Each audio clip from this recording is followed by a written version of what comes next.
नमस्कार बच्चों। आज एक प्यारी सी कहानी आपके बीच लेकर मैं उपस्थित हुई हूँ। आज सुनते हैं हम एक दादी की कहानी। दादी सभी की प्यारी होती है। सोहन और मोहन की भी दादी बहुत प्यारी और बहुत बुद्धिमान थी। वह नदी के किनारे एक घर में रहा करती थी। वह प्रत्येक दिन सोहन और मोहन को अपने जीवन की बहुत सारी कहानियाँ सुनाकर जीवन की बहुत सारी उलझनों को कैसे आप आसानी से सुलझा सकते हैं ये वो बताया करती थी। वो कहती थी कि जीवन का एक ही मूल मंत्र है, या तो अपने बड़ों की बातों को मानकर जीवन को सतरंगा बना लो, या फिर अपने मन की करके अपने जीवन को उलझा लो। दादी बड़ी बुद्धिमान और साहसी महिला थी। उसकी बातों को सारे गांव वाले माना करते थे। वह अपने सोहन और मोहन के जीवन को भी सरल एवं अनुशासित बनाना चाहती थी। सोहन सदा ही दादी की बातों का कद्र किया करता था और वह जैसे कहती वह वैसे ही करता, परंतु मोहन को कोई परवाह न थी। वह अपनी धुन में दादी की बातों को सदा अनसुना कर दिया करता था। दोनों बच्चों को विद्यालय पढ़ने के लिए नदी के दूसरी ओर जाना होता था। रोजाना दादी उन्हें रास्ते पर सही चलकर आने की बात बताया करती थी। शाम से पहले घर आ जाने के लिए भी कहा करती थी। सोहन कहना मानता था और दादी के बताए समय के अनुसार घर आ जाया करता था, परंतु मोहन कभी दादी की बातों को नहीं सुनता था।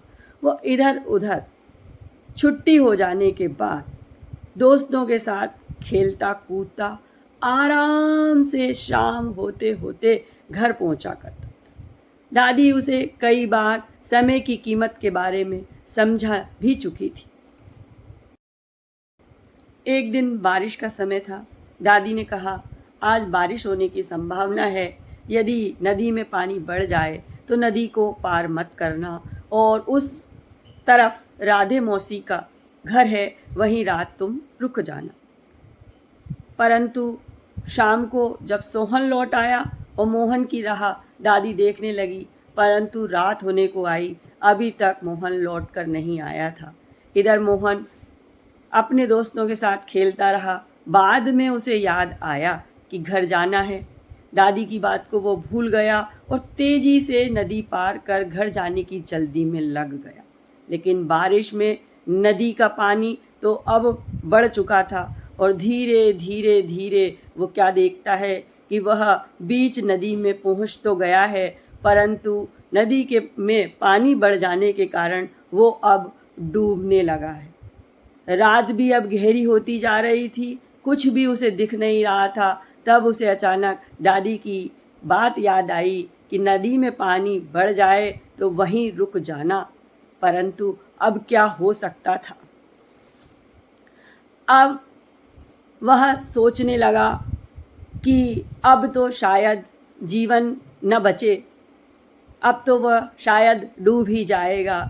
परंतु एक अचानक बड़ी सी लकड़ी वहाँ तैरती हुई उसके हाथ आ गई और धीरे धीरे उस बड़ी लकड़ी के सहारे बहता बहता किनारे लग गया।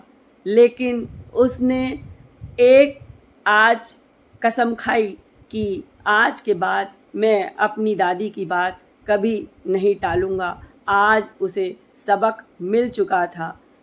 कहा भी गया है कि या तो बड़ों की सुनो और जीवन को सरल बना लो, या फिर अपने मन की करके जीवन को उलझन में उलझा लो।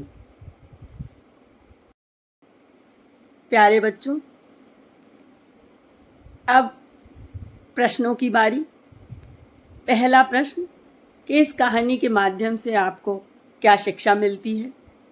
दूसरा प्रश्न, इस कहानी का उचित शीर्षक आप बताएं। तीसरा, इस कहानी को ट्रांसलेट करने की इंग्लिश में आप अपनी कोशिश जारी रखेंगे। पिछले वीडियो में भी बहुत सारे बच्चों ने कोशिश की थी। मैं उन सबको बहुत बहुत बधाई देती हूँ। धन्यवाद। जय हिंद, जय भारत।